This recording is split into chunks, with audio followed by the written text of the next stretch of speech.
What's up, everyone? Welcome back to another episode of the Heel Hookers podcast. I was ready to go. Episode 112. It cannot be denied. Let's go. We got some stuff to talk about today. We got UFC pay-per-view coming up this weekend. We didn't do a review on the last one, which, terrible UFC fight night. Jake Paul, Mike Perry. That was very sad to watch. But we could start off there with some of that stuff to talk about. But before all that, like and subscribe if you enjoy the content. We appreciate everyone that does. Let's go. UFC, not memorable, not that great. No. There were some decent things going on. Quick little fun mention made me very happy. My boy Doohoo, the Korean Super Boy. Yes, I always say Super Korean Boy.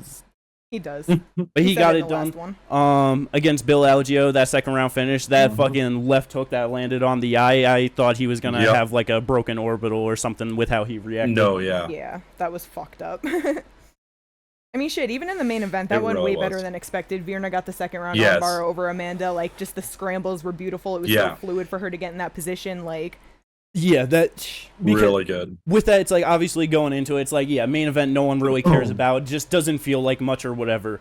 But I was very much surprised of how Virna was able to handle Amanda Lemos.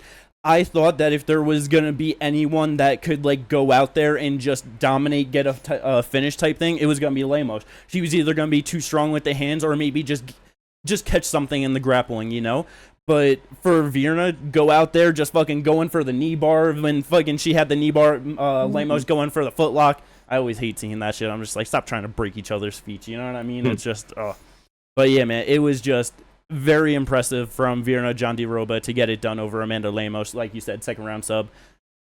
With that. Yeah.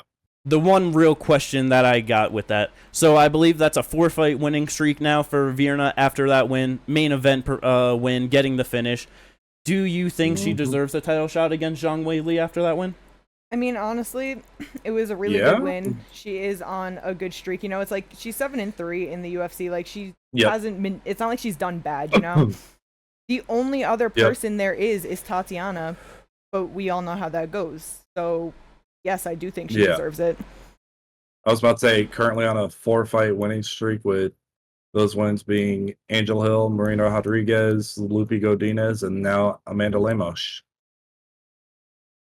All ranked, all good fighters. Like and I don't see any reason to deny her for a title shot at this point. Yeah, no, and it's like not all in like the exact order, but like Angie, like towards the back end of the top 15. No, like, they're all in the top 10. Angie's in the top 10. Lupe's at 10, Angie's at number 9, Marina's at 6, and Lemos is she dropped 2, but she was at 3 with the win before the win. I didn't love. Maybe when she. Yeah, when she probably won that she was probably, but like Angie just even more generally kind of like a back end top 15 fighter. You know what I mean? Lupe top 10.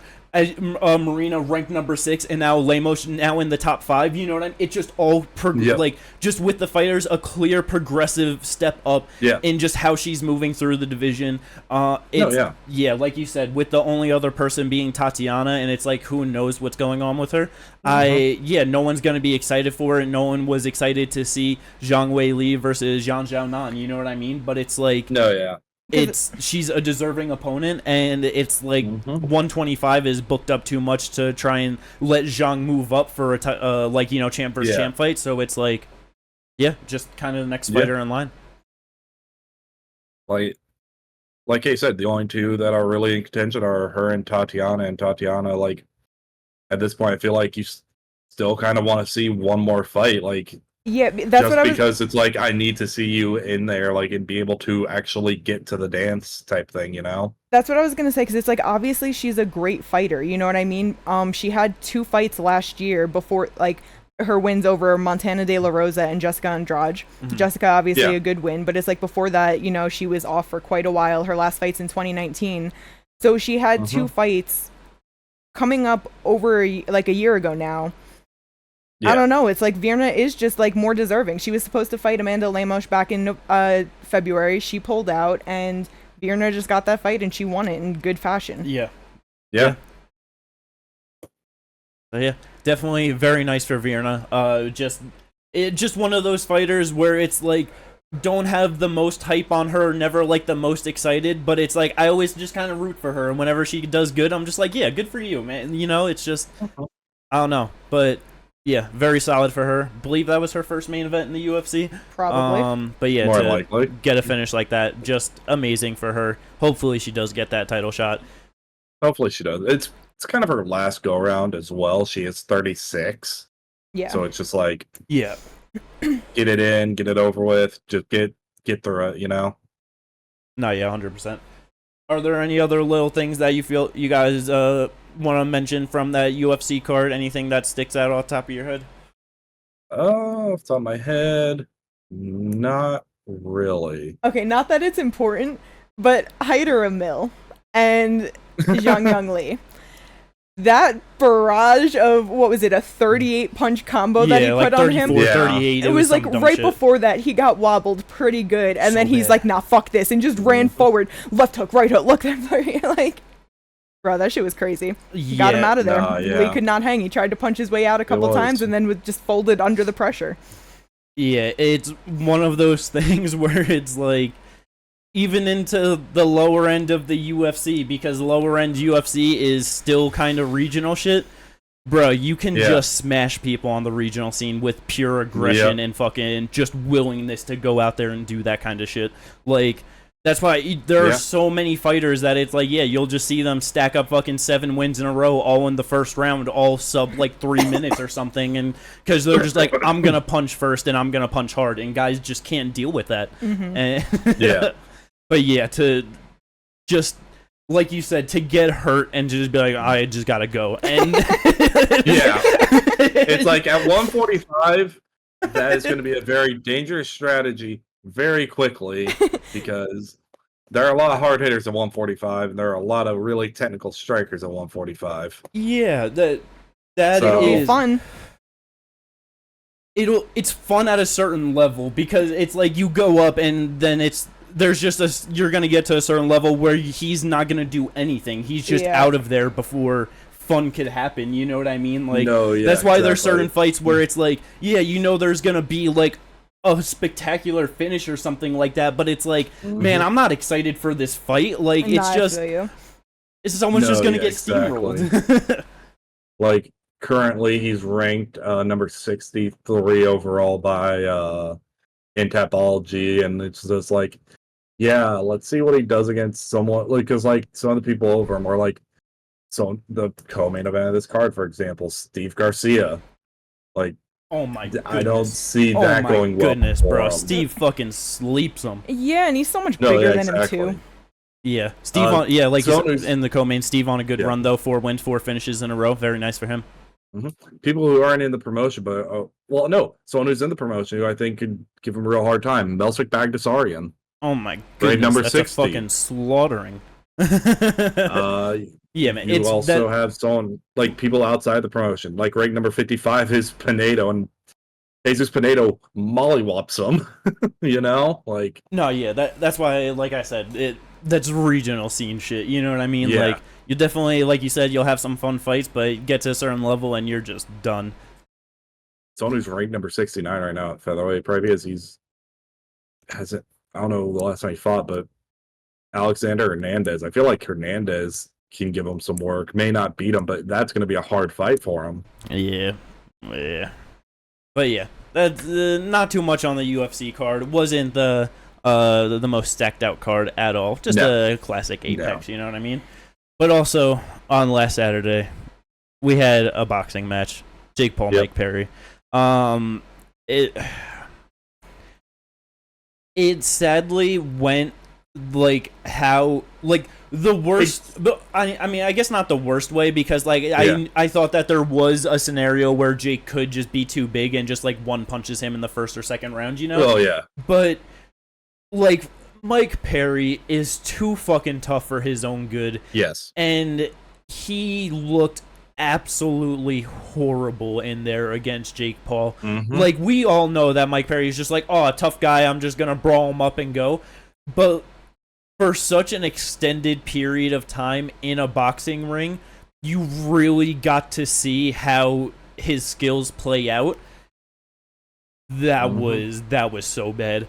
I was about to say, this like in the first about 30 seconds of the fight, as the fight started, like the first 30 seconds, from what I saw, I was like, he's getting knocked out in 4.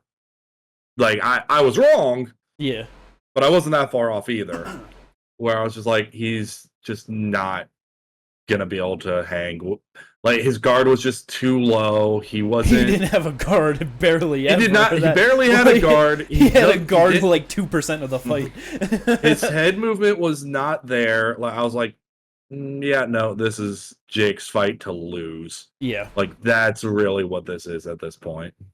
Yeah, because it's like that's what Mike Perry does. Like with head movement and stuff, it's like he's not going to. He walks forward and he's just like, I'm tough, so I can do this, you know? And it's, I don't know, it's like that's where you can see the clear difference in an MMA guy. And like, yeah, I know he's in BKFC, but BKFC is way different. So you could just see the difference in, just even how he's holding his gloves. Like, bro is not a boxer. Like, no. And it's like, yeah, there were the few moments of him like, just like, expecting a straight shot, so he would slip and then, like fire off like a, a one shot or whatever, but he just never, there were a few times where he landed on Jake where it was like, oh, like maybe he could do something, or like earlier in like the like the 3rd round, 4th round where it's like, oh, maybe Jake is getting tired, but that was just Jake's fight, man.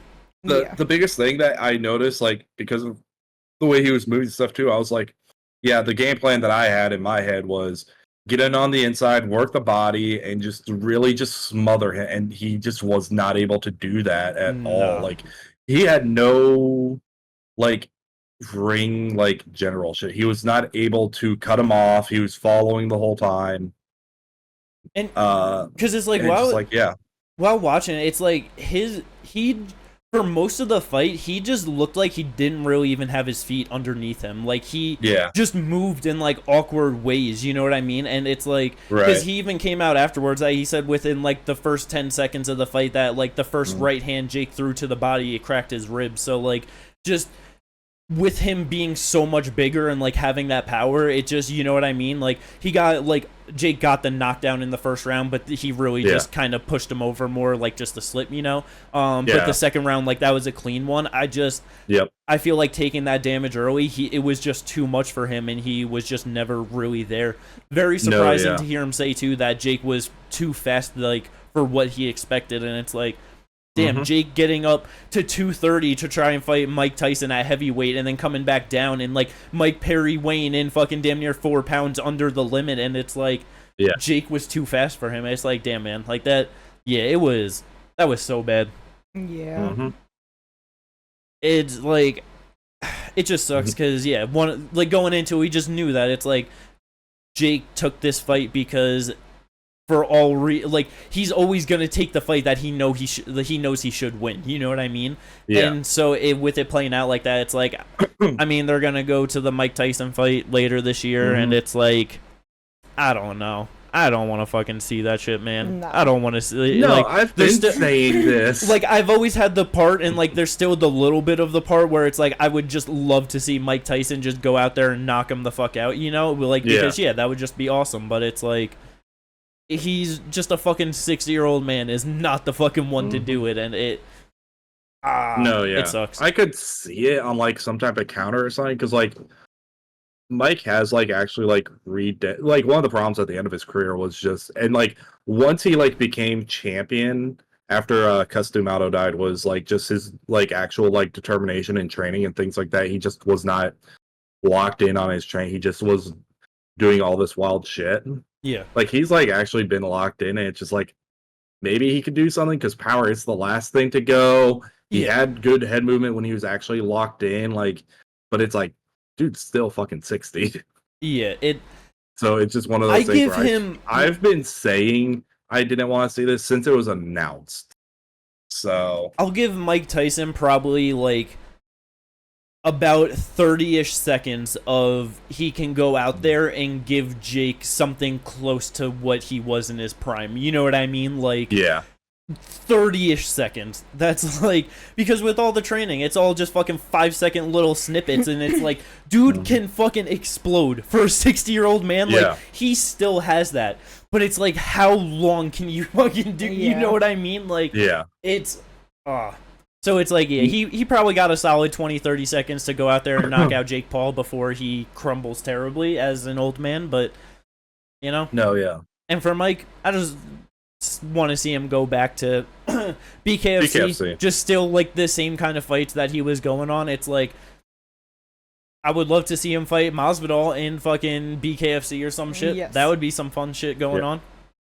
I remember it suggesting that, and you guys were kind of like, I don't know. I remember saying no to Nate Diaz. No, because I feel like if anything, I probably just like thought that it wouldn't happen. But I think that was the main thing, was you guys was, I don't think it's gonna happen. Yeah, but I mean that's really like the only thing that's there. I feel like, you know what I mean. There's just no real free agents or anything to kind of get shit going. So we'll see what goes on with good old Michael Perry. But I'll always be excited to see him fight. Just gotta take some time off after that for sure. Oh yeah. But after all that, let's get on to looking ahead. What's coming up? UFC 304 from Manchester. Yeah. We got 1.5 title fights on the card, right? Yes. Yeah. If that's how you want to classify it, sure. It's an interim title, so it means nothing, right? Not this time. Let's go. Yeah. 2 title fights, both rematches. Let's start it off with the top. The reason why we're all here, the headliner, Leon Rocky Edgar, which, before we get into anything, you guys see the custom shorts? Not for them. Edward, sorry. Did you say Edgar? I might have. He said Edgar. I got the boys on my mind. Did you guys see the custom shorts for him? Yes. No? I saw the custom shorts for Patty and Bobby. Patty and Bobby? Yeah. Bobby has custom shorts. I didn't see that. Maybe it wasn't Bobby and I just saw Patty and ones? assumed. No, I didn't see green ones. Like tealish or whatever it is? Like, Here. I was about to say, I don't remember. But I only saw that Leon and Patty were getting custom shorts. So maybe they were Leon's and I just assumed. Here. Gotcha. But but yeah, I was kind of surprised to see that, honestly. Did not expect Leon to just come out with some custom shorts. Why are they gonna give it to Leon and not Tom? You know what I mean? No, yeah. I mean, I get it for the fact that he's been there for a long time. I sent you the shorts, by the way. Mm-hmm. He's been there longer. He's undisputed champion, all that. But like the fact that they gave him to Patty over Tom is where I'm like, come on now. Yeah, Leon over Tom, that at least I can justify in those terms. Yeah, that does make sense. But yeah, how the fuck Patty gonna get his Sakuraba shorts and he ain't gonna give Tom something? Maybe he didn't want something. That's what I was gonna say. Maybe he just he didn't might ask not. for it. Yeah, maybe he didn't want anything or didn't. Yeah, exactly. Ask for it. Well, because I know with like cause I'm pretty sure it was like Dustin that said like that like they came to him about them and like that they're trying to like do custom shorts, so they are going to like specific fighters for it. But yeah, it is probably just what you said of like Tommy just being interim and not undisputed. But either way, the main event, Leon Rocky Edwards versus Bilal Muhammad 2. One last thing I saw someone comment on the shorts, because someone posted, Leon's and Patty's, and they're like, they just said, hey, wait a minute, and it was just a picture of Baja Blast and Doritos. Terrible. And it's like, yeah, no. Orange Doritos? What the fuck? Yeah, normal like nacho Doritos. Oh, I was just thinking of the bag. Bag is red, Same difference. Move on. Either way, Bilal Muhammad, remember the name, versus Rocky.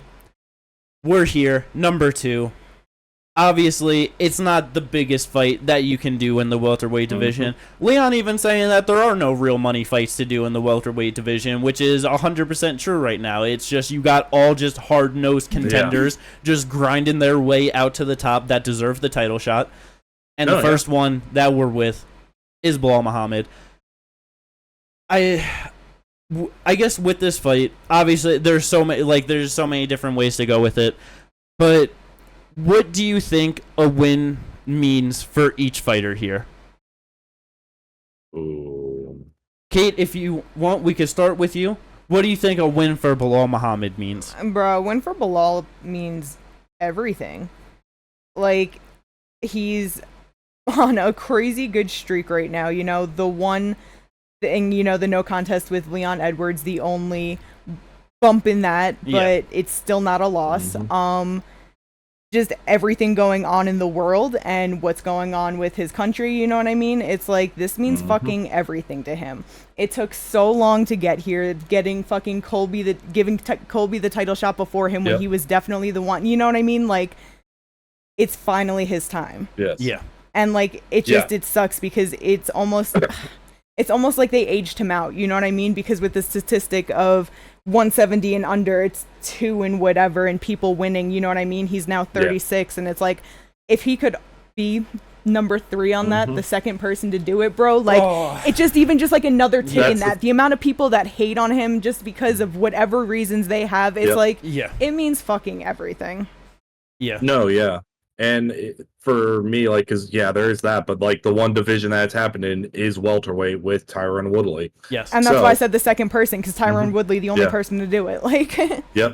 And speaking of Woodley, I think that's what Leon is looking to surpass with this title win. Because, in my opinion, his title reign, in terms of, like, who he won it against, how he won it, and who he's defended against, is better than Woodley's. And he would be surpassing Woodley, I believe, on the in terms of the champions, like the greatest welterweight champions of all time. He'd still be behind Usman, he'd still be behind Hughes, and obviously GSP. But I feel like he either ties or surpasses Woodley with a win here, because his wins are Usman twice, Colby, and Bilal Muhammad. Yeah, with a win. With the win. Then for Woodley, because it was knocking out Robbie Lawler to get the title. Yes. Then his first title defense was Wonder Boy. Yes, and then he had which was the draw. Because he had 4 title defenses. Yes, because he had the draw. I can't remember one of them. Win against Wonder Boy. Yeah. Win against Damian Maia. Oh yeah, Darren. Win Till. against Darren. Okay, yeah.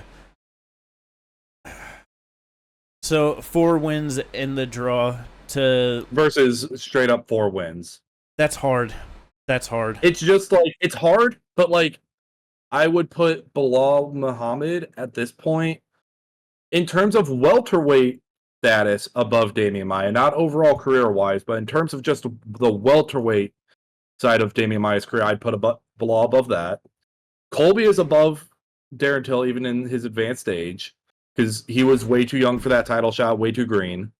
And then with Wonder Boy, you have the Usman wins, which Usman all time is higher than Wonder Boy. Yeah. The only one that is the Robbie win, just because like there's no like 1-to-1 comparison, but it's 5 title fights versus 4 with a draw. So and I guess that's where it's like also hard for me too, because it's like with the Usman wins, it's like, dude basically lost, like for Leon, lost the entire first fight until the Hail Mary knockout. Yes. Where Woodley went out there and knocked the fuck out of Robbie. Like it wasn't, you know what I mean? Yeah. Like it wasn't that same kind of a thing.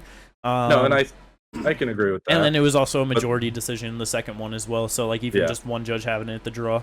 No, yeah. It's just like, I think like, it's hard. Like I said, he either ties him or he surpasses him, in my opinion. Yeah, it definitely does inch him closer for sure. Like, because then also, like, if you were to just start taking, like, you know, their whole resumes in the UFC versus each other, then you could really start to have that conversation as well. I'm just keeping it to the championship reigns right now. No, yeah, 100%. But, no, yeah, and then, for Bilal, exactly what Katie said. It means everything right now for him, because it's like the one thing he hasn't done in this division. He beat literally everyone they've put in front of him except for Jeff Neal and Vicente Luque. Yeah, and then he ended up getting the win over Vicente in the rematch. So Yeah. So like even just and he lost to Alan Jouban in his UFC debut. Alan Jouban, but his UFC debut. But yeah, everyone else besides Jeff Neal Vicente after that. Since 2019 January, where he lost to Jeff Neal by unanimous decision, which even with that, it's like motherfucking Jeff Neal knocks out so many people, and just losing a decision, so it's like not a bad loss at all. Curtis Millender, Takashi Sato, Lyman Good, Diego Lima, No contest, Damian Maia, Stephen Wonderboy Thompson, Vicente Luque, Sean Brady, Gilbert Burns, and it's like, even after the Vicente Luque one, it was just like, okay, you could, like, he's not gonna get the title shot, you know what I mean? Because it's like, no one likes him, cares about him, whatever. So it's like, give him Sean Brady, undefeated fighter. It's like, it makes sense to like kind of elevate his profile. Goes out there, gets the standing TKO in the second round, to be able to beat fucking Sean Brady like that, and just the first win over him, finishing him, it was just amazing. Like, didn't get a finish in however long, since Takashi Sato. And then just, after that, super short notice, having to fight Gilbert Burns, going in there injured. And then it's like just one of those things of like the narratives where everyone always talks about how Gilbert got injured in the fight and he wasn't himself. It's like, this motherfucker was literally coming off fucking Ramadan, no fucking training camp, anything, off the couch, already injured, went in there and easily won that fight over 5 rounds. Like, there was no question about it. And then people want to talk shit about him like not being active up until this title fight, and it's like, dude, what did you want him to do? Like, dude got fucked out of the title fight, which he should have gotten in December when Colby got it, which they could have done sooner. It's just Leon didn't want to fight Colby, so it was just a whole dumb thing that ended up getting it all. And then it's like, what? Because they're holding up the title picture and he's like the #1 deserving contender, he should just continue to fight. It's just like, no, like he doesn't have to. It's like that, like the UFC like always has some fuck shit going on with the welterweight division. Ever since like GSP left, you ever notice that? Yeah, there's always like fuck shit going on with like contenders like having to like sit out because this person, we're gonna give this person the title shot instead. And it's like, why is this person getting the title shot, not this person? You know what I mean? So it's just like, that just seems to be a constant with the 170-pound division. But no, it's like, Leon didn't want to fight Colby because Colby did not deserve the title shot at all, which makes complete and total sense because everyone was saying, except for Colby's stand, that Colby didn't deserve the fucking title shot. And it's like, just the thing where it's like, oh, if he came in and weighed in as the backup, he deserves the shot. And it's like, what about Gamrot? What about this guy? I will die on that hill for that argument every fucking time it comes up. Right? It's like, how about all these other guys who weighed in as the backup and then did not get the title fight right afterwards? Dana White just says shit. Like, y'all need to stop sucking his dick. But also, it's like, to the whole, like, inactivity of it and all. One, people do not give respect where it's due because a lot of people up until that point are very active. Like, he literally fought 4 times in 21. Yes. He took that the first Leon Edwards fight 1 month to the day after the Diego Lima win. Yep. Fought 3 months top later. 3 ranked guy, they forced him to fight him on a month's notice after fight. I totally forgot about that as an extra thing in it too. Yeah, and you know what I mean? It's like he's been doing exactly what he should be doing. So it's like, once you get to the top, it's a lot different with matchmaking because there's only a select people and then you have to make timelines work and whatever. And 2, when you are the #1 person in line, what the fuck you gotta be active for? The title shot is right there. That is what you've been waiting for. Like, it doesn't make sense. And it's like, when you're at a certain point and there's like 2 people for you to fight going up, and then one of them is injured, and then the other one is like just has, let's say, contract problems or whatever. It's like, now you have to fight down to stay active or whatever. It's like there's one other person that's in the title conversation right now, Shavkat. Who did he just beat? Wonderboy Thompson. Yeah. Oh yeah, Bilal did that 4 fights ago. He has 3 wins since beating Wonderboy. 3 years ago. 3 top 10 wins since beating Wonderboy. Like, Bilal is the one that deserves to be here, no doubt about it. I'm so happy he's finally getting this shot. And it's like, man, I just hope that he can get it done. Like, that would just be so awesome. That would make my heart so goddamn warm. And to like all the Bilal haters, it's just like, what, like, why wouldn't you want this fight just to happen now so it's over with, it's done, we don't have to deal with anymore. It's done after this. He has to either defend his title against Shavkat or fight someone in the rankings. Well, because if he wins, now you're stuck with him as the champ until he loses, where if you have him just keep fighting contender until he loses, then he never has to be the champ. So, you know what I mean? I know, he never has to headline a card. Where it's like, it's just like, just get it done. Well, they all say he sucks and he can't possibly beat Leon, so like they shouldn't have any worries at all about that. Yeah, and it's like this is definitely a hard fight for Bilal because it's like even with it's a hard fight for both of them for sure, but like because even with like going back and like just seeing things from that first fight, it's like Leon was much more aggressive in that fight than he has been since or than he has been prior. Like he was very confident going out there and putting on shots on Bilal, which if Leon can do that consistently, then I'm not sure if Bilal can win this fight. It's like Leon pressuring him. It's going to make the takedowns hard. He's always going to struggle in the like stand up with him, especially out at Leon's range. It's just not going to be a winnable fight. Bilal has to pressure him. He has to keep Leon moving back, and he just has to like do as many. Basically, he's got to go with the Merab game plan. You don't have to be like the strongest. You don't have to be the most technical. You don't have you just have to go out there and do more things than your opponent can handle, and you can just win. That's how you win the fight. Yeah, that's the thing. Like in their last fight, like Bilal did not attempt a single takedown. Yeah. So it's just like you just have to like. So he's gonna be going for more takedowns in this next fight. Like it's obvious, again, obviously, unless something happens. 1 month's notice. We're actually probably not even on a month because it was a 1 month from the day he fought. You know what I mean? So it's like, how short 100%. Did he take that?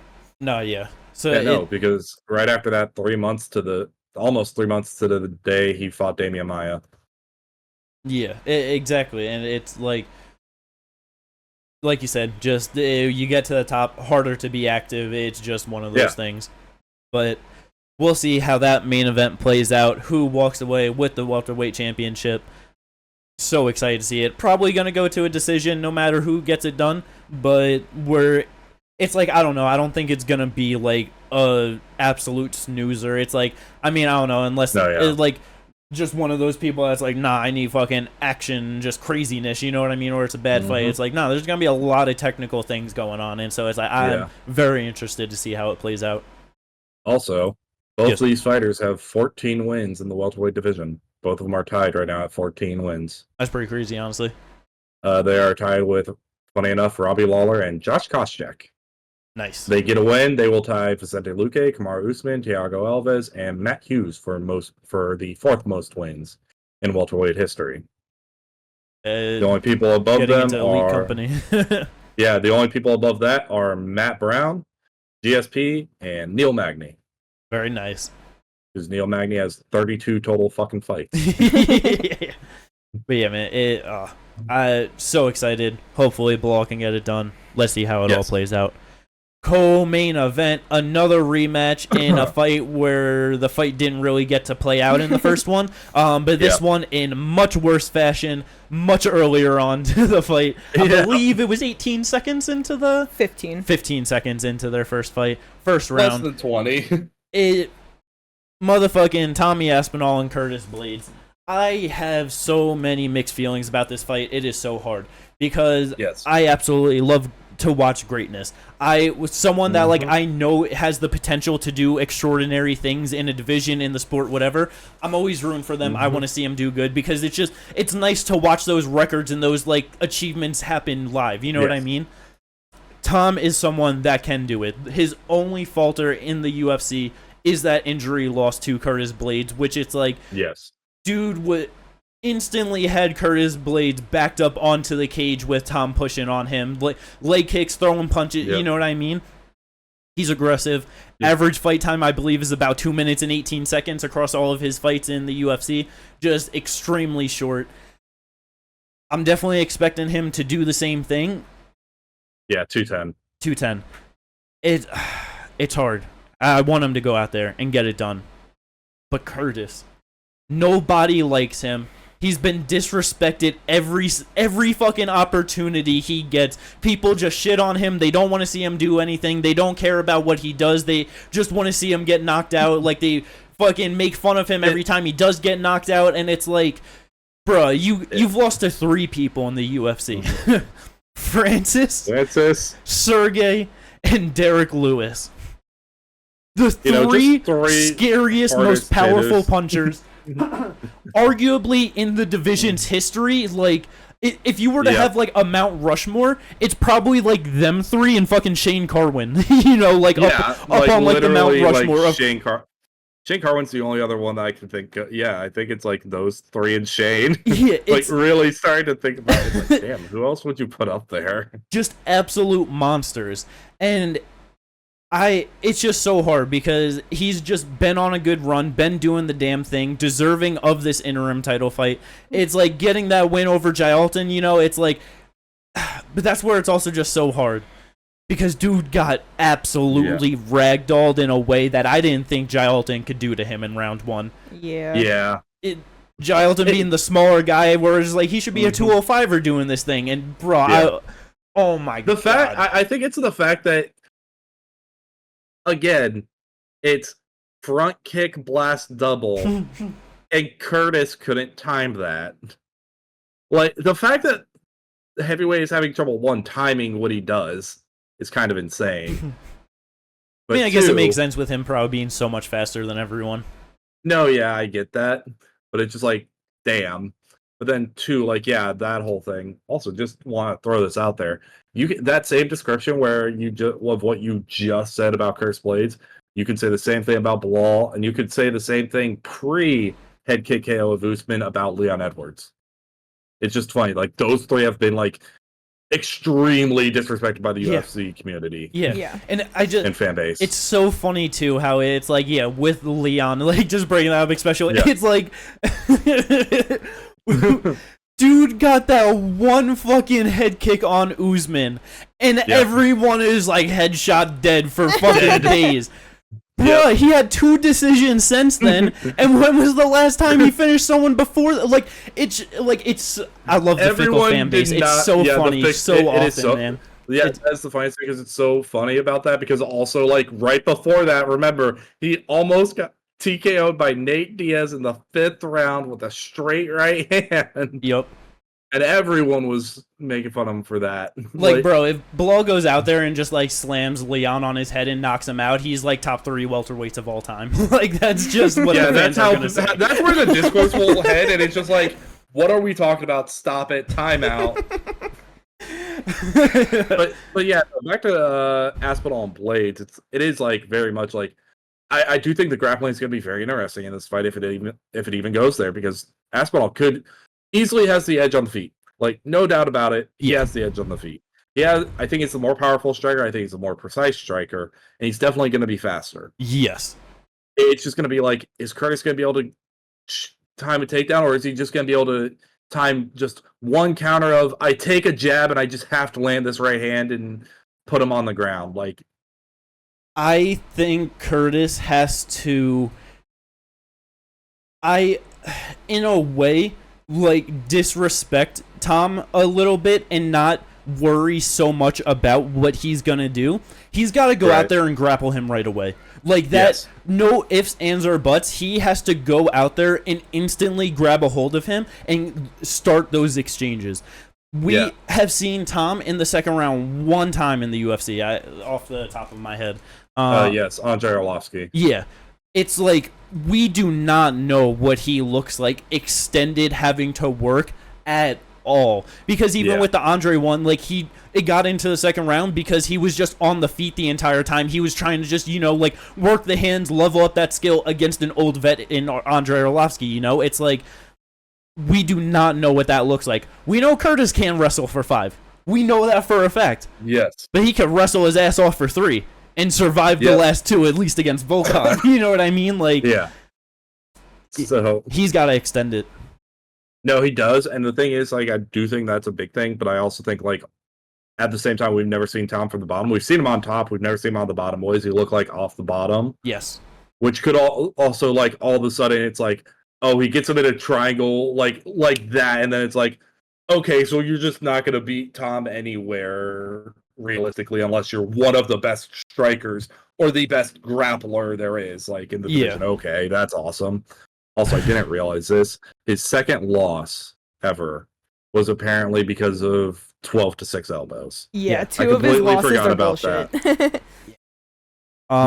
So in reality, he should be like, was that 16-1? No, he's 16-2.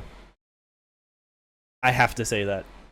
I have to be consistent. That's true. Yeah, we do have to be consistent. He's 16. Unfortunately. But it's one of those things where it's like, yes, the loss is real, but like he was probably winning that fight. You know what I mean? Yeah. So it doesn't go against his skill or say anything about that. Yes. No, for sure. But he's 16-2. God damn it, John. God damn it. I want to push agendas. But I can't push my agenda if I'm also pushing the agenda that you have a loss. But yeah, it's such an interesting matchup. I definitely am happy that the UFC is letting Tom be active and defend the interim title, and they're not just putting him on ice. I'm happy they're giving it to Curtis Blades, because fuck Cyril Gane, he does not deserve it. And no, he doesn't. Bro, I just still can't believe that they offered it before him. That's just so insane. Disrespectful. It's just pure stupidity. Why in the fuck would the UFC ever set up a potential scenario where they have John Jones as the undisputed champ and they have Cyril Gane as the interim champ after what happened between them? Why in the fuck is that even a thing that's possible? Like, with a win over Spivak in between? Yep. You just don't care about heavyweights. You don't care about having fun anymore. You just don't. They don't.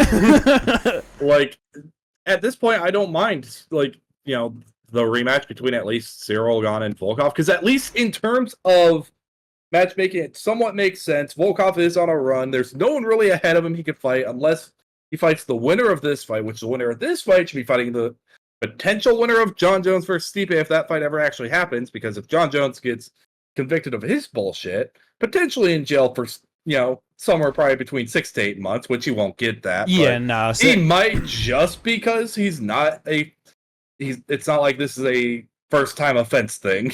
He has enough money to pay for a lawyer for it to not happen. That's all it is. Yeah, he's gonna take. I think pay out some money. It just pays. Yeah, it's like it'll be a fine. Maybe a year of probation. Yeah, very light probation. I'm just saying, like, if he ended up in a situation where he's like 6 to 8 months, it's like, can we strip him now? Trust me, I would definitely like for that to be the scenario, because it's like he definitely does deserve to fucking to do something. Cause that's just another thing that could go into for hours and hours. For any of his legal things, but no, we're nothing.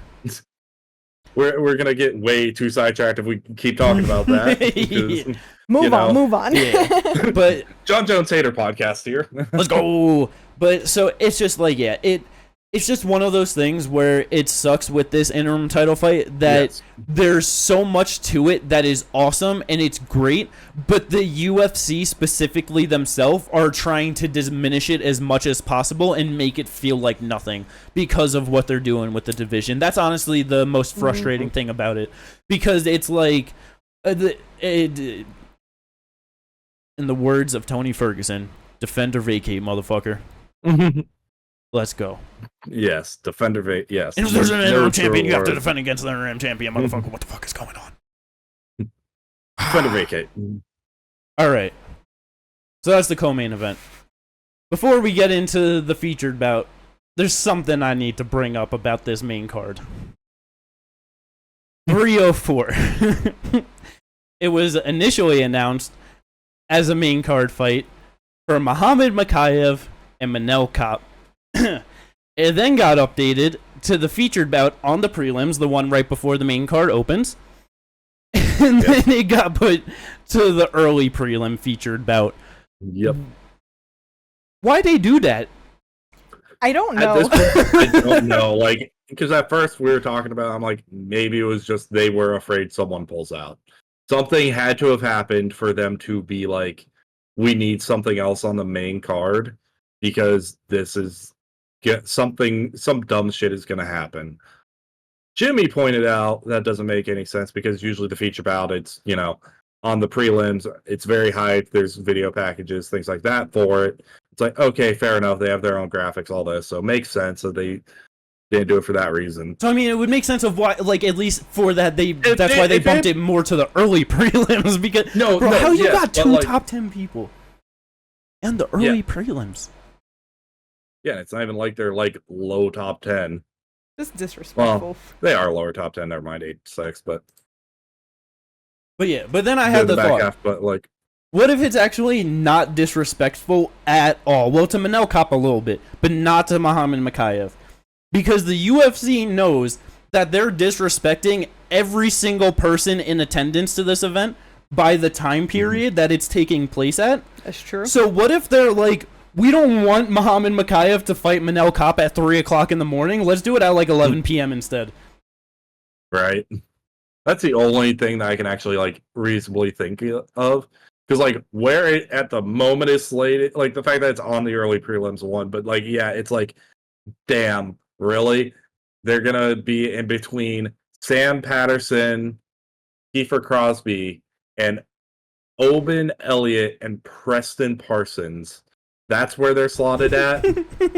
Those are the fights that precede, and then the next fight after. And it's like the winner of that fight is supposed to basically, like the winner of that fight is basically one fight away from a title shot. Yeah. Or depending on how things play out, could get a title shot. Yeah. Early prelims. Crazy. There's going to be literally no one in that arena for that fight. Yep. So Muhammad Mokaev, I forget who he was talking shit to the one time, but he was just saying that he ain't never get booed like in the arena, and then someone was just like, it's because he's always on like the early prelims and there's no one there. Like so this was gonna be like his clapback. Like this was his clapback of I'm on the main card of 304, motherfucker, and now it's like you're on the early prelims, bitch. Shut up. Yeah, but I mean, with that fight, we can just talk about it since we're already there. No, yeah. This is such a hard fight for Muhammad Mokaev, man. I do not know if he can get it done. It's like Manel Kape is not the greatest fighter. He doesn't have the best grappling, but motherfucker is spectacular. And he knows that as soon as he pressures Mokaev in any sort of way, he is dropping on that double. That is a flying knee timed waiting to happen. I don't know. I feel like Kape's going to have too many tricks in the bag on the feet to kind of land on Mokaev for him to really get anything going, and he might just get slipped here. Yeah. Timing a flying knee, a normal knee, uppercut, like literally anything. Or he misses, gets taken down and subbed. That's very possible. It's just all it could happen, but it's like it just all depends. Yep. Like this is like a really like to me it's like a pick'em fight, just like because Kape can get the knockout. There's no doubt about that part of it. And Kape can get the sub if he gets there. No, exactly. That's why I'm like this is a pick'em. It's just all going to depend on how Kape handles how Mokaev wrestles. And that's really all it's going to come down to. That's where I'm also like... I'm sorry, you can continue. No, it's just because of the way Mokaev was dropping in his last fight to get takedowns. It is just like, damn, that is literally like a knee, an uppercut, a front kick away from a knockout. Yeah, it's so bad. And it's like... And his striking is not that good either. No, he really doesn't have much to his striking game at all. Like, it's... So, I just think it's just going to come down to how it actually goes down. Now, if Mokaev pulls a little bit more, a couple more tricks out of the bag, where maybe he, instead of dropping into the power double, he tries to add in like some single leg attempts into a double, really like get into like chain grappling. Yeah. Yes, exactly. If he starts to do like chain grappling and things like that, then it becomes a lot more in favor of Mokaev and becomes a lot more interesting of a fight. Yeah, and that is one thing that should definitely not be like too overlooked as a possibility, because motherfucker's young as shit. He's had so many amateur fights. He's has enough professional fight. You know what I mean? Like, he is not like, he hasn't been doing this for a long period of time. Like, he can definitely still like just learn, grow at fucking 23 years old, 24. Like, 23. yeah, it is. just turned 23. Yeah. Or no, never mind. Sorry, he's about to turn 24. Gotcha. But yeah, he can definitely still grow that game a lot. But he's definitely gonna need that to get it done. Because even with you saying that, like, you know, him being able to get a sub, it's like I don't remember exactly how Manel Kape and Pantoja played out, but it's like I know that went to a decision. And it's like if Kape was able to survive 3 with Pantoja, like he should, like, I don't know. I would kind of be surprised if Mikhaev took him down and like subbed him pretty quick like that.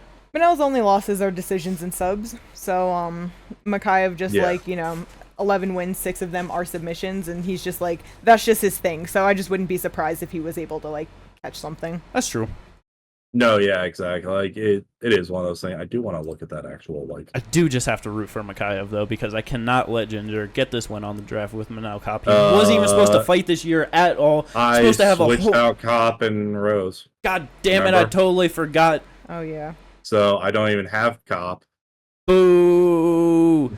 Well, that means not. Okay, you got Mikhaev? Yep. Yes. Mikhaev's gonna do it. Yeah. Let's go. Damn. What? I was hoping that would sway you back over to. Fuck you. Nah, it's still fuck Manel, yeah. No. Wait. I'm definitely interested to see how it plays out, though, because if Mikhaev gets it done and he looks good, then it's like, okay, that depending on how he gets it done, I'm still not sure if I'm going to be like, okay, he can go into a title fight, but at least the prospects of him going into a title fight might seem better after this one, you know what I mean? Mm-hmm. Yeah, the fight did not go the way you think it did. Pantoja, 0-1 for takedowns. Manel Kape, 2 of 7.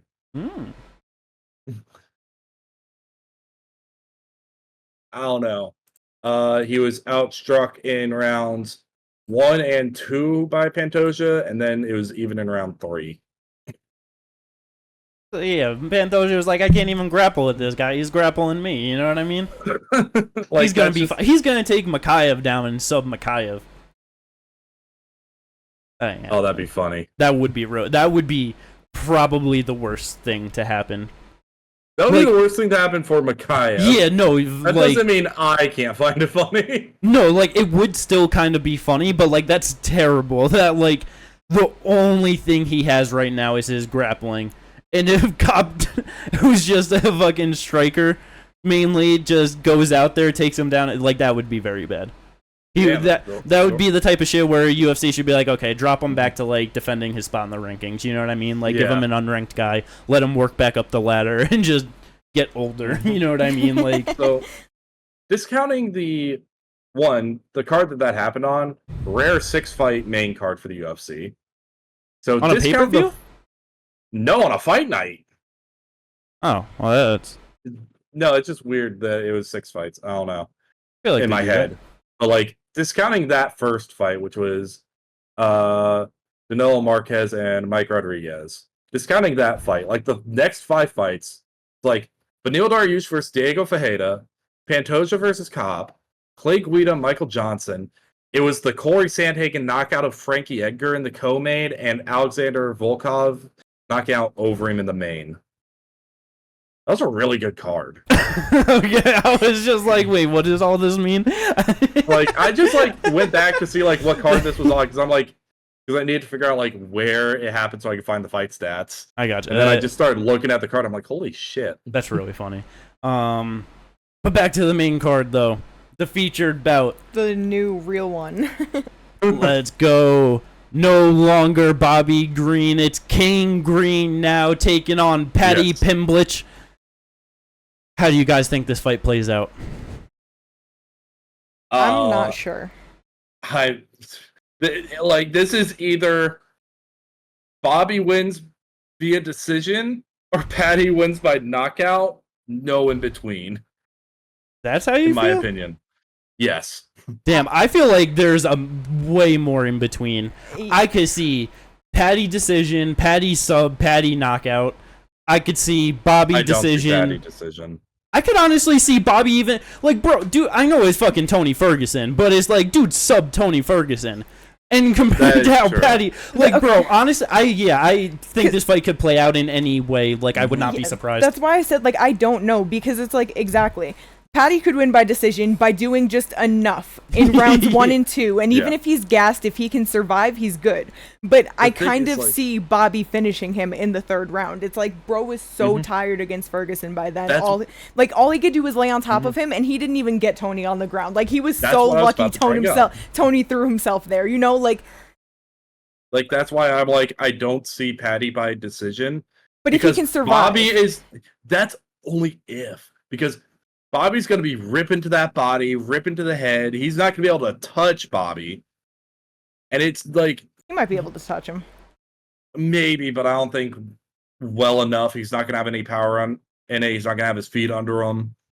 Bro, I would love if Bobby can go out there and it is just a pure...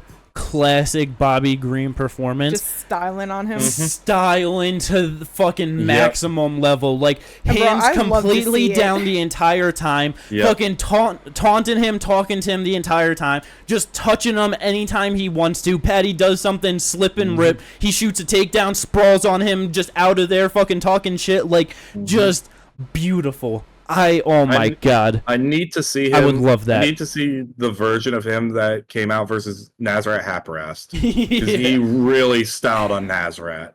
And that's what I really want to see. That would be so awesome. Yeah. But part of me would really love for Patty to just keep on winning. And... just fraud himself. Yeah, like I was gonna say, in increasingly worse ways too, like less convincing ways. You know what I mean? But he just keeps getting up there, and then he finally like gets into like real big fights and stuff. Like that would be extremely hilarious.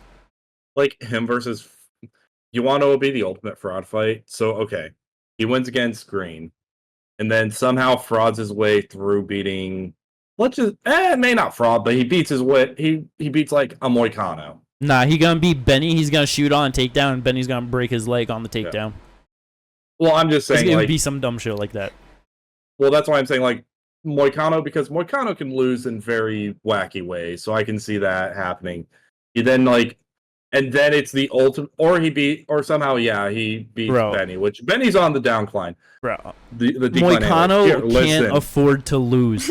I know. Moicano wants money. He will not lose. Let me go through what I'm saying. So it's either Moicano or Benny. It does not matter. But like at that point, you know what I really want? The ultimate fraud fight. Him versus Gamrot? Paddy Pimblett versus Mateusz Gamrot. Because who can fraud their way to a win? Who frauds their way to a win in that I was gonna say, they both shoot a takedown at the same time and just smash their heads into each other, and they just both go unconscious. But then afterwards, Patty will still get ranked above Gamrot. Like, it'll just... He just gets up first, so they're like, that's the win. Yeah, that'd be beautiful. I would very much enjoy that. But yeah, man, I feel like Bobby's probably gonna go out there and do something spectacular. Yo, it's I hope like he can. I hope so. Like, because obviously Patty can definitely. It's just I know. Fun to watch Bobby do his thing. Like, yeah, I'm kind of just like meh on Patty. Like he's just very like eh. Yeah, I just don't care anymore. He's kind of just in the background, you know. I think like where I at least stopped caring was the Flash Gordon fight. It's not honestly not even any like specific fight. It's really just his lack of changing anything as he's progressing through his UFC career. And it's like, because of like you showed me the other day of just fucking January, I think it was, where fucking just ballooned up to the fucking max, and now July, shredded. It's like, yeah, bro, like that you are not doing anything different, so why are you gonna expect a different like result, and you know what I mean? Bruh, Bobby ain't Tony right now, you know what I mean? It's like, no, he changed one thing. What? He started braiding his hair. What, in his last fight? Yeah. when he looked awful. He did that because he believed in the last fight. Everyone was like, "Oh, like his head's snapping back because his hair's moving when he gets hit." So he changed one thing. Yeah, it's gonna be pretty clean to see what's hitting him and what's not in this next one. That's not gonna. Yeah, that's not gonna help him in this one. But yeah, it's definitely gonna be a fun fucking fight though, as long as it lasts. Could easily get fight of the night, but oh my goodness, this is gonna be a good one. Could just get a performance of the night, depending on how it goes. Yeah. Also on the main card, which ended up there because they pulled Mikhail and Kopp, as we mentioned. Christian Leroy Duncan versus Gregory Rodriguez, motherfucking RoboCop. Bruh, just one of those things. RoboCop should be able to do so much better in his career than what he's gonna do. And it's because he just doesn't want to grapple. He just refuses. He has such a great fucking black belt. He's like, nah, let's fucking swing and bang, brother. Just it's like Yoel Romero. Silver medalist in the Olympics, never shoots a takedown. Yeah, but that's like, I understand it more at least with that, because with Yoel's build and everything, it's like you can't wrestle for a long period of time. He knows he can't sustain that, so he just can show up, stay safe, and explode when he wants to. It's more understanding. This motherfucker's just in the pocket, like he's fucking he is always there to fucking just hit and be hit, and he's so fun though. I love him. 32 years of age. He looks like he's 43. Like, if you told me he was older than Glover Teixeira, I would not be surprised. But he's just here doing the damn thing. Christian Leroy Duncan, I feel like this is just gonna be too much too soon for him. It's 10-1 in his career. I don't know, because it was the Petrosian. Yeah, where he just did not look good. Just make I don't know. It's the funny thing is, these two share a common loss in Armin Petrosian. That's funny. I forgot that. One by split, one. Yeah, and his UFC debut, I think. No, sorry, two. It was his third fight in the UFC. But yeah, no. One RoboCop lost via split. Christian Leroy Duncan lost via unanimous decision. But yeah, it's definitely gonna be a good fight. RoboCop is 1 inch taller, but Christian Leroy Duncan has a 4-inch reach advantage, a 79-inch reach, so that it's definitely gonna help him out in trying to keep RoboCop off of him. But yeah, another good fight. It's just a great fight. It's just who's gonna knock who out. RoboCop been knocked out multiple times. Christian never been knocked out. Yeah.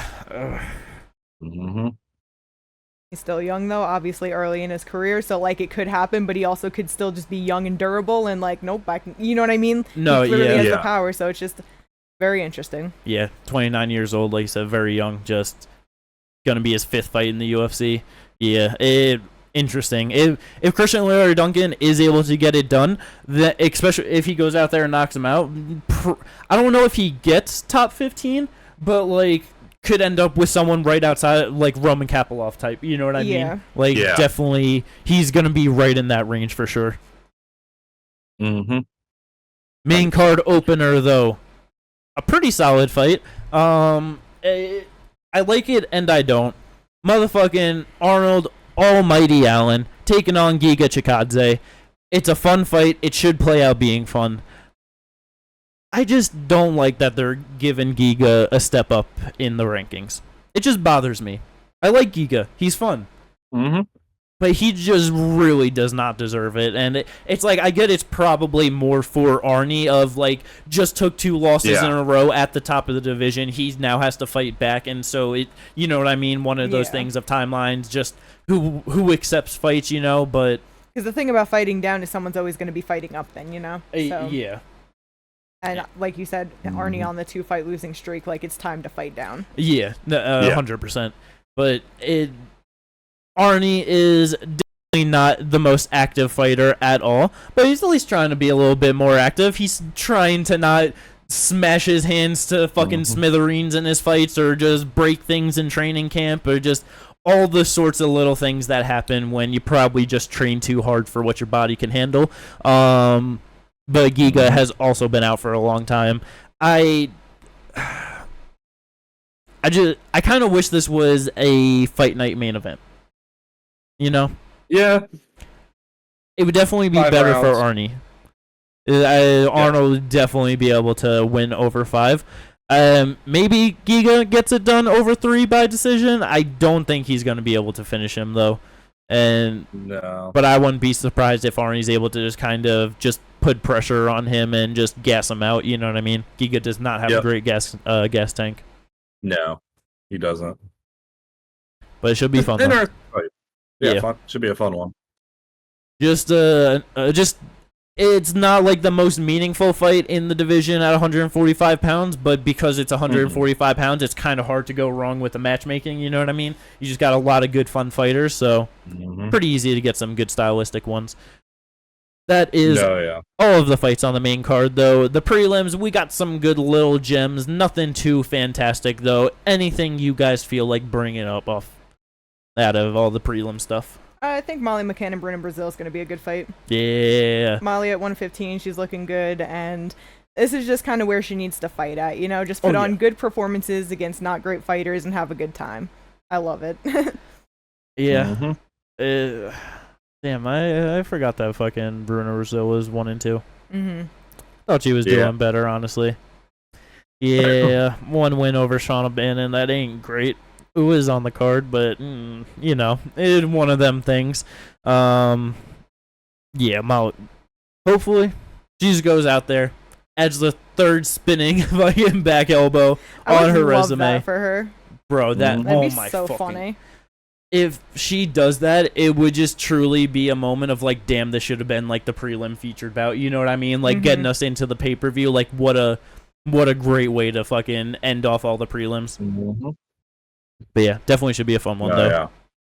Ginger, anything you interested on these prelims? I kind of want to talk shit about this fight. Just because I'm just not. Because it's like, it's heavyweight slop. Mick Parkin versus Lucas Bresky. Yeah. You think this is heavyweight slop? Yes. What? Explain. Mick Parkin is not a fun fighter, and Lucas Bresky is 1 and 3. His 1 win. Who's his 1 win again? Walter. Oh yeah, Walter Walker. Yep, and his last fight after going on his 3-fight losing streak. Yes. Terrible. Terrible fight. I don't see this fight going any more being any more exciting, and quite honestly, I think it'd be funny because Mick Parkin is 3-0. Yes, beating Jamal Pogues, Kyle Machado, and Muhammad Usman. Yes. If you were to lose to Bresky, I'd be so sad. I'd be so happy. I would hate that, absolutely. Bresky's 32 at heavyweight. He's on his way up. Exactly. Yeah, just won. But Mick is 28. Too young. Yes. That's why he's gonna lose. So he's too young. No, he can't, bruh. He's not a fun fighter. I can agree with that. Yes. He's not the most skilled fighter either. Yes. But he's decently skilled. He's solid. He's undefeated, and he's very young. We need him to keep winning. We need him to keep growing. We need some more life in the heavyweight division. Because even though he trains with Tom Aspinall, I feel like... What? Oh my God. What the fuck did What? Okay, because I was just curious about Mick Parkin's record, bro. Oh my goodness. Okay, first of all, he knocked everybody out in his fights beforehand, but the people he was fighting, 1 and 10, 2 and 17, 2 and 3, 7 and 7, 6 and 9, and then he got on Contender Series. Technically, before Contender Series, he never fought anyone with a winning record. Yes. Technically. Oh, that was just so funny to see. That's my man. Even in his amateur, like the one guy 3-0, 1-0, but it's like 1 and 3, 2 and 2, 3 and 7. Yeah, I was about to say the one guy he fought in the amateurs with besides for the 1-0s, the 3-0, 1-0, 1-0, the one he fought who had almost as much experience as him, he went to a draw with. Oh, that's so funny. He's never lost. Undefeated as his first pro MMA win was 1-10, retired 2 fights later. Bruh. I just love fighting someone in your that. professional debut with 11 pro fights. Motherfucker. Dude's only 33. It's not even like he's 18-second knockout. Yeah, that's amazing. Good for him. That's incredible. Right before that, 21 seconds, 48, 18, 16, 19. The dude didn't have a chin. Okay, but that showed that he can punch. That showed the basic level in the cage. His pro debut. But now look, into the UFC, 10-3, win, 8-1-1, win, 10-2, win. So I'm not talking shit, I'm just laughing. Yes. It's funny. He will fight Tom for the belt. Oh, no. They will fight each other, even I though don't they're think teammates. so, no. No. He loses to Alexander Romanov. Probably. That is the UFC card from Manchester, England. Let's go. Absolutely fucking them on that time, but hey, it's good for us in America, right? So, I was about to say, it doesn't fuck us. I mean, if it was the morning time, I wouldn't have minded at all. Yeah, I know. I don't know. Yeah. But we ain't got no other events going on this weekend. But we do got some fight news to talk about. Not nothing too crazy, but we do got some decent things going on. First one to talk about, my girl, my favorite, Angela Hill. I'm so happy she's back. She's taking on Tabitha Ricci. I'm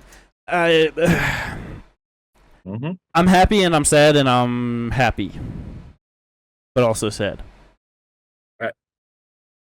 I'm happy that she's not fighting Jessica Andrade. I'm just going to let you go through your shit right now because that was a lot. But I'm also sad because she wanted to fight Jessica Andrade, so I wanted her to, be able to also get that for her. Because if she beat Andrade, now she could get a title fight. That would be fucking incredible. But it's also going to be a pretty good fight, I'm pretty sure, between Angela Hill and Tabitha Ricci. But I'm also sad because I'm not sure if Angie can win this one. How do you guys feel about it? The thing is that Ricci went to a split decision in her last 2 fights, and notoriously, Angela Hill cannot win those. Yes. So she might be fucked if it goes to a decision. She always might be fucked if it goes to a decision because she doesn't really have any power to do much significant things, She's 50-50 on her decisions, okay? 11 wins, 11 losses in decisions. Yeah, that's so rough, man. So too many. She is just a very active volume fighter, but she isn't the most technical. She gets hit a lot. She can be out grappled, and she just doesn't have any real power. So it's right. Unless she's a lot better or just cleaner or can just not really take damage and just significantly do more and just stay more active, then she can win these decisions for days. But if it's close, it's so fucking hard for her to get it done. Yeah. Yes. 100%. And that's kind of always been her problem. It's just where do we go from where does she go from here? Because if she wins, amazing. It's all right. Amazing, but it's all right, beat number 11. Where is she going now? Jessica Andrade. It's like she said, they fought before, they both had some wins, had some losses since then. They've been up, they've been down, now it's time to fight again. It makes sense. Why do I think Andrade had a fight booked? Does she? I don't know. Doesn't sound right. But it also could be right. It's Jessica Andrade. She could always be booked all the time. The UFC probably has a separate board in the war room for fighters like her. Yeah, she's fighting Natalia Silva. Oh yeah, there you go. Stupid. So yeah, it's perfect. Angie wins, Jessica Andrade loses, and then they fight each other. But let's go. I'm hoping that's just a fun fight, though. Next one to talk about. Very, very surprised to see this one booked, honestly. Cody Garbrandt is back. Believe the last time he fought was 300. Davidson Figueiredo took that loss. Taking on Miles Johns, though. Miles Johns, decently solid guy at 135 pounds. Yep. Not the best. Definitely not bad, though. Yeah, I don't know. Do you think this is just UFC trying to be like, okay, Cody, we're giving you a guy that you should be able to beat? Like, I think it's kind of a mix of Cody, you should be able to beat this guy, but if I remember right, Miles has pretty good power. Like he's at least explosive. Yes. Mm-hmm. He's definitely trying to work on honing that in to fight more consistently and better throughout like the rounds. Which we did see in the last one, but it's like it's also Cody. If you can draw him into a firefight, he will more than happily oblige at the cost of his consciousness. Yeah. But, but it's always just dangerous because it's still Cody in a firefight, so it's exactly. Like you really got to be prepared and ready to fucking just dodge the most important shots and just sleep them with that one, Yep. It's a hard one to do. I'm not sure if Miles Johns is the guy to be able to do that. I don't know if he is, but it is possible. I feel like this is going to be a fun fight, though. Miles is probably going to look to grapple him. I don't know how successful that's going to be. Yeah, this is going to be a good one. Definitely excited. It's going to be a fun fight. Yeah. A very, very solid fight at 145 pounds. I can already hear all of the boos in the stadium for when they walk out. Bro, I told you Dana was going to make this fight. Oh, it's perfect. I said that, yeah. It's perfect. Who better than Movsar Evloev, the man to only go to a decision in the UFC, undefeated, all decisions in the UFC. Yep. Taking on Aljamain Sterling. An amazing fighter, but an older fighter, almost unanimously hated fighter by the entire fan base, and just not the most exciting. You know what I mean? Yeah. It's bro, this is such a hard fight for Aljamain because I just don't know, because obviously he's, getting bigger to, just fit in the weight class more comfortably. And I mean, shit, the way that he fucking picked up and slammed fucking Cater, it's clearly he's physical at this weight class. I was about to say, and look at the way he looked again. It's not like he looked small against Cater. No, not at all. But I just don't know how that matches up against possibly the best grappler in the division, Movsar Evloev. Yeah. I feel like we're going to see, hopefully Aljo is able to use his jiu-jitsu and is able to, get something going and either get on top, snag a sub, or do whatever he needs to do. Because it is possible to snag subs on Movsar. You might not be successful, you might not get him stabbed, but he is susceptible. We saw that in the Diego Lopez fight. Yeah. You can't get him in there. It's just going to be a bitch to get him out. Yeah, and I feel like it's just going to be harder for Aljo, too, because he's not as opportunistic of a submission threat as Diego Lopez, you know what I mean? He's got a much more solid, step-by-step procedure of how he's working towards things, where Diego, it's just okay, we're doing shit, I see that, okay, I have it. You know what I mean? It's much more all over the place, but it's if he can get to the back, though, I don't know if he's able to get the sub, but he can definitely ride out position, ride out rounds. It's an interesting fight for sure. Very excited, but it could also be terrible. So it is, we'll just have to see how it plays out. Does Movsar get his first finish? Crazy. Is this one of the first times Aljo has the advantage on the feet? Or would you say it's equal? Nah, Movsar all strike. Yeah, he's I'm not actually sure about that. Yeah, right? That's why Movsar's definitely going to be more hard-nosed forward in his striking, you know what I mean? Where Aljo's going to be I have to touch, get away, and look for my opportunities to grapple. I don't know. See what I mean? Yeah. It's not it's that's what I mean. It's an interesting fight. It's not like it's a bad fight at all, There's a whole lot of questions to be answered for sure. Very good. 100%. Next fight, to talk about the boy, the youngest kid in the game for the UFC, right? Because there's younger people in one that are doing the damn thing, you know. But Yeah. Raul Rosas Jr. He is back taking on Richie Lang, a very good step up for him at 135 pounds. Yes. It's so good because if obviously Raul should be able to, like, you would think he should be able to go out there and do his game plan, get the takedown, dominate on top, ground and pound sub, whatever, like, you know what I mean, whatever opportunities are available. But Richie Lang, if he's able to, like, stuff attempts and keep the fight on the feet in, like, extended periods, this could be fucking rough for Raul. Like, that might be a fucking scrap he's not ready for yet. You know what I mean? Yeah. No, yeah, exactly. It's just, it's an interesting fight all around, just because it's like, it really is it is really going to be like, all right, where is Raul at? Yeah. What is his actual level? Yeah, because, you know, obviously after the last one, he's saying that he wants top 15, you know what I mean? He wants, like, a big name, like a big prospect or a top 15 guy. Obviously, he didn't get either one here, which is good. He shouldn't have really gotten either one because, But if he dominates, looks really good, easily wins in this one, it's like, okay, you're clearly showing a progression and, like, being able to show your game against higher skilled opponents.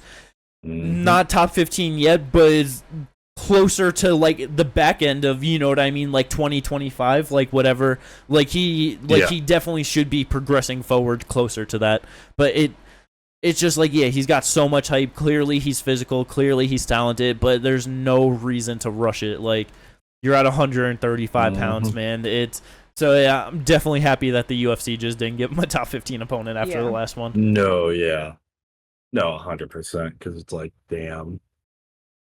There are so many guys where it's just like, I don't know how you fare against, like, someone who just got booked in, like, a Marcus McGee or, like, a, because I'm trying to see who's ahead of him on, like, Tapology. Marcus McGee, Peyton Talbot, Cody Stamen, Lapalus.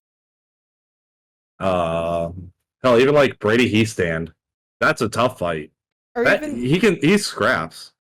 Because even just with Richie Lang's last fight being Daniel Marcos, and, like, you know, it went to a no contest because of the nut shots, but Daniel was whooping Richie Lang that whole first round, that whole, like, you know what I mean? Up until that point, he was putting it on him.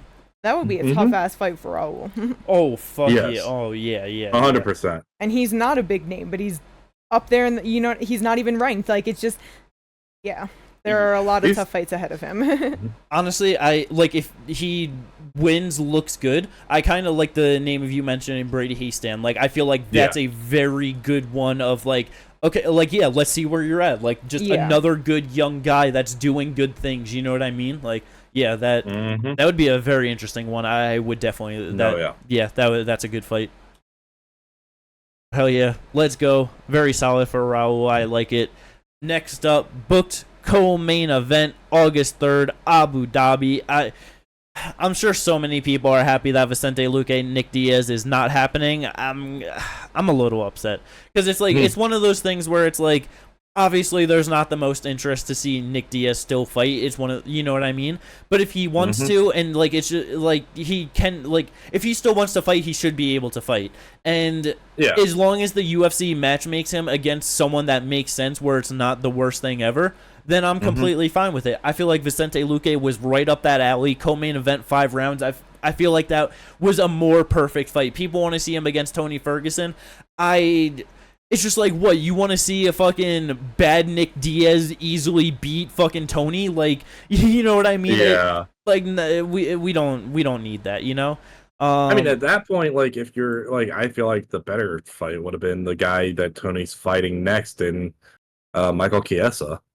Yeah. Like, that was something like an older fighter who's a vet, but isn't, like, you know, obviously, like, going to be doing things in the top 15 or going for a championship. Like, someone like that. 100%. Kevin Holland was offered the fight, and I think that would have been terrible. Yeah, that's Kevin Holland would have so slaughtered him. Oh my, that's so bad. But so we lose that fight, co-main event, but instead we get Shara Bullet taking on Michelle Olajayshuk. How long do you think it takes for Sharbola to get this knockout? I don't know, man. Well, he was looking at his last Michel's one. only been knocked out one time. Most of his losses are subs. Yeah, but like I know it, like the Michelle Pata one especially too. Like dude got clipped so quick and sat down, and then Michelle was like, okay, Yeah. like it. Shara, obviously, he's not the best. You know what I mean? Like, 'cause especially in the last one, just showing a very limited skill set.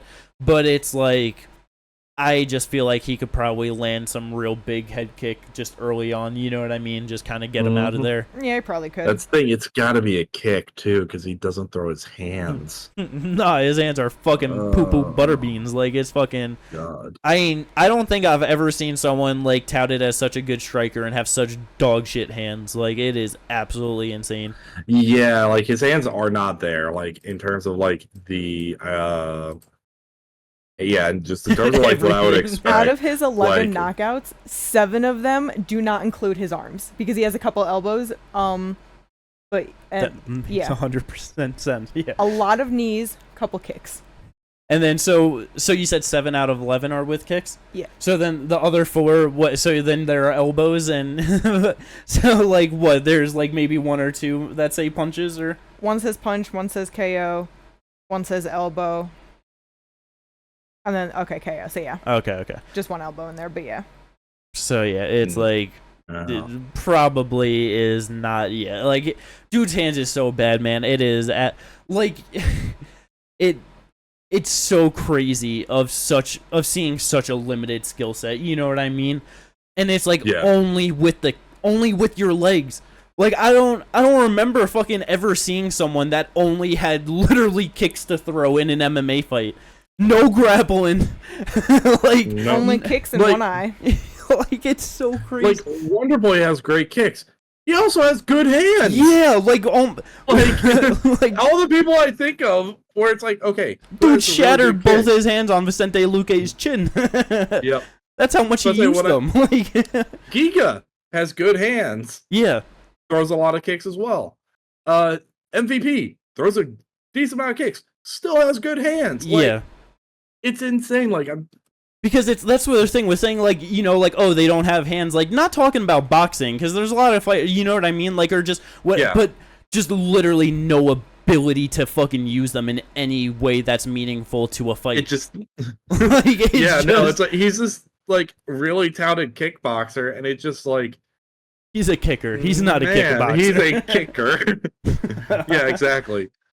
This dude would fit perfectly on an NFL team. He's a kicker. Yeah. But yeah, so hopefully that just plays out as a fun fight, though. We got Morgan Charrier back versus AJ Cunningham. Should be just a very solid performance for Morgan Charrier. Yeah. I'm expecting in that one. Yes. This next one, oh my goodness, Trevor Peek, you know, someone's going out, bro. I feel bad for Trevor in this one. I feel like, you know, it just got too much power for Trevor to have that kind of a style. You know what I mean? That's some risky business right there. It's possible, but you know, might be bad for you, boy Ginger. I'm sorry. No, remember, I was high on both these guys. That's the funny part. I'm like, oh god damn it. Of course, both the guys I was high on. Because what, lost to in his last one, right? Yeah, to Chris Duncan. That's what it was, yeah. Double knockout then, maybe, right? Maybe that could happen. That would be fun. Because I was like, damn. Trevor can do it. I don't know. It's gonna be a fun fight though. That has banger written all over it for sure. Oh, 100%. I'm just like, fuck. Like, how does it's like Trevor Peek? It's just like one of those things where it's like, damn. What is he actually going to go in there and look like? Yeah. This next one, though, of how is he going to go in there and look like motherfucking Nursultan, back at 170 pounds, did not look good against Joaquin Buckley in his UFC 170 debut. But now he's taken on Renat, which is an entirely different monster in his own right than Joaquin Buckley. But a very different skill set. Differently flawed as well. I'm not sure how this. Virna should just be able to fucking smash him on the ground, right? Because if Buckley's getting takedowns and like just holding him down, and Nursultan couldn't do shit, then it's like Virna really should be able to do the same thing. Yeah, he should. But is he gonna shit the bed, man? Like he just has those moments. Like he just one of those fighters where like he just chill sunning. You know what I mean? He just wants to shit the bed. He just wants to. And so the thing bad. is that like it doesn't happen, but it's always like it's close to happening too often. Yeah. Well, like, no, that's what I'm saying. Like, just so close. Like, it's like eventually this has to go off. Like, he has to actually lose. Yeah, because like the closest he got to it was the fucking draw with Elizu. Yeah, but man. But other than that, it's like, bro, the last time he lost was his 7th fight back in 2014. Like. Yeah, dude's on an amazing streak. It's it's so sketchy. Yeah, man, it is so sketchy. So I don't know, man. It's like because he might get fucking clipped right away and he's surviving the entire first round, but then he dominates him in the grapple. You know what I right? Maybe he's dominating him in the grappling, but then he almost gets subbed or something. Like, yeah, man, I don't know, but like it should definitely provide some throwing action in that one for sure. This dude grappled fucking. Is this actually like Craig Jones? Like Craig Jones? Yes. Oh yeah, he got put to sleep in Karate Combat. Yeah. Yeah. It's the only time he's ever been finished. Forgot about that. Oh. Yeah. So yeah, definitely see how that plays out. Last fight to talk about. I am not sure how this one is gonna play. Marina Rodriguez taking on Yasmin Lucindo. Yes. Bruh, I was definitely surprised by this one. Definitely did not expect Yasmin to get that step up. Where's Marina? Number 6. Yeah, she's still ranked at 6. 6 versus 14. Lucindo at 14. She just beat Karolina Kowalkiewicz. Bruh, I don't. I expected. I don't know. I expected Luana. A Loopy, maybe an Angie, like, obviously Angie's booked, but you know what I mean? Like, even up to maybe a Key-Boss or something, Yeah, up to number 8, jumping all the way to 6. But, at the same time, we are sitting here saying, we need more people up in that top 5. Like, we need more people moving up there. This just might be a little too fast. Yeah, bro, she's 22 years old! But the thing is that Marina's 37, and she is 1 and 3 in her last 4.